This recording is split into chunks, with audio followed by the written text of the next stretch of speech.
There is this bias that autism looks a certain way. I can be an autistic person while looking just like you. I'm Sheila de Guzman. I'm the community manager for the Dell Women's Entrepreneur Network. I help facilitate a lot of introductions for either to women entrepreneurs to another woman entrepreneur, or to a partner, a resource, or even to VCs and investors. Sheila is dynamic, enthusiastic, creative. Sheila is very compassionate and smart. She brings a lot to the table. Growing up undiagnosed, now that I look back on my experience and my childhood, there were definitely signs. I studied abroad in China, and I remember going to a rave party because that's what cool people did. I took 2 steps in and started crying and busted right back out. It's too much information, it was overwhelming. When I look back from high school to undergrad, even to grad school, there were a lot of choices that I made that may have seemed antisocial, but really it was because I couldn't handle that. How I found I had autism is honestly because of my partner's passion for music.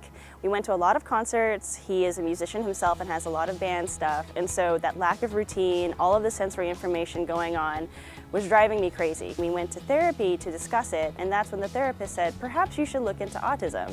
And when we finally did the evaluation, all of a sudden, everything started to make sense.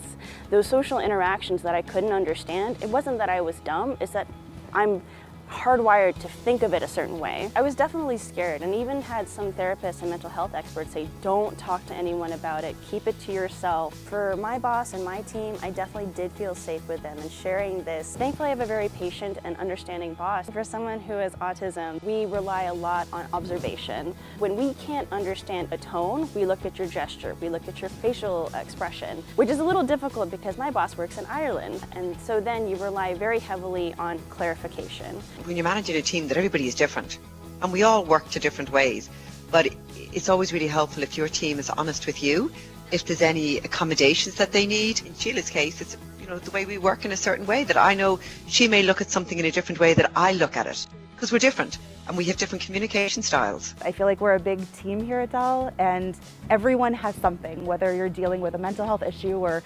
neurodiversity or stress or a family situation. And I think it's really important to know and support your colleagues as people, not just as a coworker. When she told me about what she's going through and the help she's seeking and the results that she's gotten, I could see her grow in that whole process. It just made me very proud of her. I've had a lot of people come to me and say thank you so much because they felt very alone. I want to be an example of someone who can work at Dell, who can work in tech and have a great fulfilling job and still be on the spectrum.